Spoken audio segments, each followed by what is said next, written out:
দর্শক সবাইকে স্বাগত দীপ্ত সংবাদে, সাথে আছি আমি নূরজাহান রাহনুমা। শুরুতে আন্তর্জাতিক প্রসঙ্গ।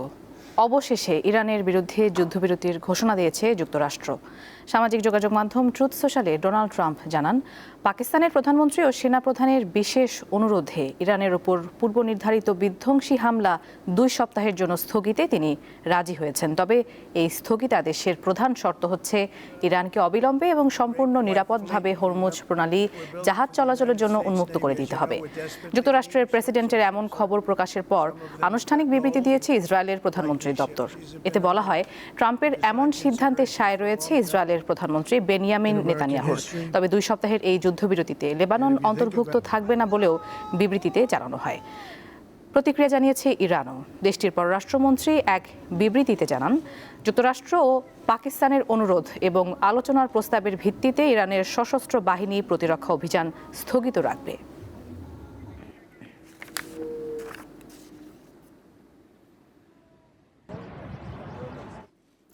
দেশে অর্থনৈতিক স্থিতিশীলতা ধরে রাখতে জ্বালানি নিরাপত্তা নিশ্চিত, বিলাসী পণ্যের আমদানি কমানো এবং কূটনৈতিক তৎপরতা জোরদার করা জরুরি বলে মনে করছেন বিশেষজ্ঞরা।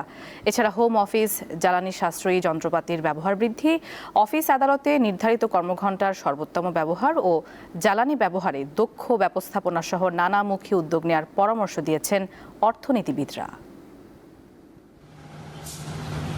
বাংলাদেশ পেট্রোলিয়াম কর্পোরেশন বিপিসির হিসাবে দেশে বছরে 65 থেকে 68 লাখ মেট্রিক টন জ্বালানি তেল আমদানি করা হয়। এর মধ্যে প্রায় 15 লাখ টন অপরিশোধিত তেল, যা মূলত সৌদি আরব ও সংযুক্ত আরব আমিরাত থেকে আসে। মোট চাহিদার 20% অপরিশোধিত আকারে এনে দেশে পরিশোধন করা হয়। বাকি 80% পরিশোধিত অবস্থায় আমদানি করা হয়। ইরান যুদ্ধের কারণে এই সরবরাহ ব্যবস্থায় চাপ তৈরি হয়েছে। পাশাপাশি জ্বালানি তেলের অবৈধ মজুদ এবং আতঙ্কে অতিরিক্ত কেনার মানসিকতা এই সংকট বাড়াচ্ছে বলে মনে করছেন অর্থনীতিবিদরা। আমার 5 লাখ টন যেখানে সারা মাসে লাগে, সেখানে কেউ যদি 2 লাখ টন মজুত করে, তাকে দৃষ্টান্তমূলক শাস্তি দেওয়া উচিত, যাতে করে এই কাজটা কেউ না করে। তা না হলে আমাদের খুব সিগনিফিকেন্টলি লার্জ আমাদের ডিমান্ড না, বিশেষ করে আমাদের সিএনজি থাকাতে সুবিধাটা আছে। ব্যাংকাররা বলছেন, বিলাসী পণ্যের আমদানি সীমিতকরণ, ব্যক্তিগত গাড়ির পরিবর্তে গণপরিবহনের ব্যবহার ও কৃষি উৎপাদন বৃদ্ধি সহ দীর্ঘমেয়াদী পরিকল্পনা নেয়ার দরকার এখনই। ব্যাংকারদের একটা ইনস্ট্রাকশন এসছে যে প্রাইভেট কারের বদলে শেয়ার্ড কার অথবা পাবলিক ট্রান্সপোর্ট ইউজ করার একটা কিছুটা ব্যাপার এসছে। ইম্পোর্ট ডিপেন্ডেন্সি আমাদের কমাতে হবে, আমাদের সেলফ সাস্টেইনেবিলিটি এবং সেলফ ডিপেন্ডেন্সির দিকে যেতে হবে। সেটা যদি হয় যে নিজেরা নিজেদের খাদ্যদ্রব্য উৎপাদন এবং এগ্রিকালচার আরও বেশি ইম্প্যাক্টফুল কিছু করা, যেখানে নিজেদের খাদ্য আমরা নিজেরাই উৎপাদন করব। এক পরিসংখ্যান বলছে, দেশে বর্তমানে প্রতিদিন গড়ে 300 থেকে 350 মিলিয়ন ঘনফুট গ্যাস চুরি হচ্ছে। এছাড়া আন্তর্জাতিক মানদণ্ড অনুযায়ী বিদ্যুতের সিস্টেম লস 3 থেকে 4% মধ্যে থাকলেও দেশে তার পরিমাণ 9 থেকে 10%। পুরা সরকারি এবং আধা সরকারি এবং স্বায়ত্তশাসিত যতগুলো আছে, এইখানে যদি একটা চাপ দেওয়া হয় যে energy consumption has to be half, সারা দেশে একটা অ্যাওয়ারনেস বিল্ড আপ করা, হ্যাঁ, যে তারা যেন কম জ্বালানি ব্যবহার করে, কম বিদ্যুৎ ব্যবহার করে। এছাড়া জ্বালানির সর্বোত্তম ব্যবহারে দক্ষ ব্যবস্থাপনা গড়ে তোলার পরামর্শ তাদের। ইরান ইসরায়েল আমেরিকা যুদ্ধে দেশে ভয়াবহ পরিস্থিতি মোকাবেলায় সরকারের উচ্চ পর্যায়ের প্রস্তুতি ও দীর্ঘমেয়াদী পদক্ষেপ নেওয়ার তাগিদ দিচ্ছেন অর্থনীতিবিদেরা। বিশেষ করে জ্বালানি ব্যবহারের সাশ্রয়ী হওয়ার পাশাপাশি দেশে গ্যাসের অনুসন্ধান বৃদ্ধি এবং নবায়নযোগ্য জ্বালানি ব্যবহার বাড়ানোর তাগিদ দিচ্ছেন জ্বালানি বিশেষজ্ঞরা। শাহরিয়ার ইমন, দীপ্ত সংবাদ, ঢাকা। দেশে দীর্ঘ সময় ধরে চলা জ্বালানি তেলের সরবরাহ পরিস্থিতি নিয়ে আমরা এবারে জানবো। আমাদের সঙ্গে যুক্ত হচ্ছেন সহকর্মী দিলশাদ অ্যানি। পাম্পগুলোতে জ্বালানি সরবরাহ আজকে কি অবস্থা দেখতে পাচ্ছেন এবং তেল নিতে আসা যানবাহনের চাপ কেমন, সেটিও জানাবেন।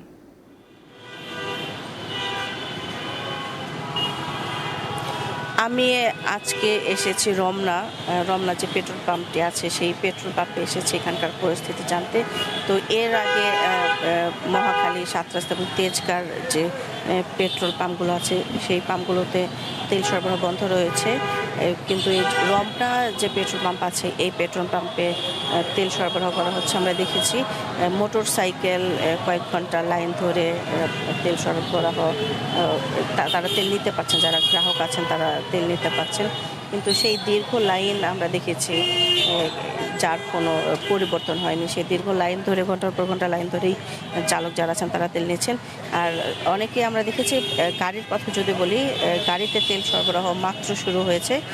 সকাল 6টা থেকে তারা 4 ঘন্টা লাইনে বসেছিলেন তেল নেওয়ার জন্য, যারা চালক যারা আছেন তেল নেওয়ার জন্য। তো পেট্রোল কর্তৃপক্ষের সাথে কথা হয়েছে দীর্ঘ এই লাইনে থাকার বিষয় এবং ঘন্টার বিষয়, যে 4 ঘন্টা। তখন তারা জানিয়েছেন যে কিছুক্ষণ আগে এখানে আসলে ভিআইপি মুভমেন্ট ছিল, যার কারণে রাস্তায় এতই যানবাহনের চাপ ছিল, দীর্ঘ লাইন ছিল তেল নেওয়ার, যে রাস্তায় যানজটের সৃষ্টি হয়েছিল, যার কারণে তারা বাধ্য হয়ে অনেকটা তেল সরবরাহ করতে পারছিল না, ব্যক্তিগত গাড়ি যেগুলো আছে সেই গাড়িগুলোকে। কিন্তু এই মুহূর্তে আবার আমরা দেখেছি যে চালু হয়েছে, যে প্রাইভেট কার আসছে, মাইক্রো আসছে, জিপ যে আসছে তারা তেল নিতে পারছেন। আর বরাবরের মতো যেটি বলতে চাই, চালক যারা আছেন তাদের সাথে কথা বলেছে, তারা বারবার একই কথা বলছেন। সরকারের পক্ষ থেকে বলা হচ্ছে তেল আছে, তেলের কোনো সংকট নেই, কিন্তু বাস্তবতা তারা ভিন্ন বলে দাবি করছেন। তারা বলছেন যে যদি তেলের সংকট না থাকে তাহলে তাদেরকে কেন ঘন্টার পর ঘন্টা লাইনে দাঁড়াতে হবে, এবং লাইনে দাঁড়িয়ে থাকাতেও তাদের আপত্তি নেই। 3-4 ঘন্টা লাইনে থাকার পর যখন তারা জানতে পারেন, তাদেরকে বলা হয় যে ওই সংশ্লিষ্ট যে পেট্রোল পাম্পে তারা দাঁড়িয়েছিলেন সেই পেট্রোল পাম্প থেকে তাদের ফিরিয়ে দেওয়া হয়, খালি হাতেই তাদেরকে ফিরতে হয়। তেল না থাকায় তাদেরকে বলা হয় যে তেল যতটুকু ছিল ততটুকু শেষ হয়ে গিয়েছে। সেজন্য আসলে এটাতে তারা অনেকটা ক্ষোভ প্রকাশ করেন এবং তাদের যেসব দাবি যেটি আছে সেই দাবির কথা যেটি বলছেন, যে তারা বলছেন যে গভর্নমেন্ট যেহেতু বারবার বলছে তেলের সংকট নেই, তাহলে যারা এই কৃত্রিম সংকটের করছে তাদের বিরুদ্ধে আরেকটু কঠোর হওয়ার দাবি জানিয়েছেন। সরকারের প্রতি তাদের অনুরোধ আরেকটু কঠোর হওয়া যায় কিনা, যাতে এই পরিস্থিতির অবসান হয়। তো এই ছিল এখানকার সবশেষ তথ্য। সরাসরি যুক্ত ছিলেন সহকর্মী দিলশাদ অ্যানি। স্নেহভাজন কবি কাজী নজরুল ইসলামকে উৎসর্গ করে বসন্ত গীতিনাট্য লিখেছিলেন বিশ্বকবি রবীন্দ্রনাথ ঠাকুর। মঙ্গলবার রাজধানীর ছায়ানট সংস্কৃতি ভবন মিলনায়তনে গীতিনাট্যটি পরিবেশন করে জাতীয় রবীন্দ্রসঙ্গীত সম্মিলন পরিষদ।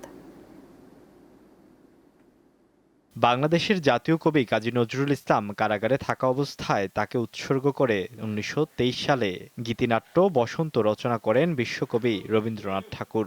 সেই গীতিনাট্য মঙ্গলবার মঞ্চস্থ করে জাতীয় রবীন্দ্রসঙ্গীত সম্মিলিত পরিষদ। ছায়ানটের সম্মেলন কক্ষে অনুষ্ঠিত গীতিনাট্যের চরিত্রগুলো ফুটিয়ে তোলেন শিল্পীরা। ফল ফলাবার আশা আমি মনেই রাখিনি রে, গানের সাথে নৃত্যে ফুটে ওঠে প্রকৃতি ও সুরের মেলবন্ধন, যা আয়োজনকে নিয়ে যায় বসন্তের গভীর তাৎপর্যে। এরপর নৃত্যনন্দন দক্ষিণ হাওয়া জাগো জাগো ধীরে ধীরে বও গানের সাথে পরিবেশিত নৃত্যে গীতিনাট্যের পূর্ণতা আনে। মোট 22টি তিথিতে দলগত আর একক উপস্থাপনায় শিল্পীরা বসন্ত গীতিনাট্যকে তুলে ধরেন দর্শকদের সামনে। আলোয়ান খান, দীপ্ত সংবাদ, ঢাকা। দর্শক, এই ছিল এখনকার মতো। আমাদের পরবর্তী সংবাদ বেলা 12টায় দেখার আমন্ত্রণ। এছাড়া আরও তথ্যের জন্য চোখ রাখুন দীপ্ত ডিজিটাল প্ল্যাটফর্মগুলোতে। ধন্যবাদ।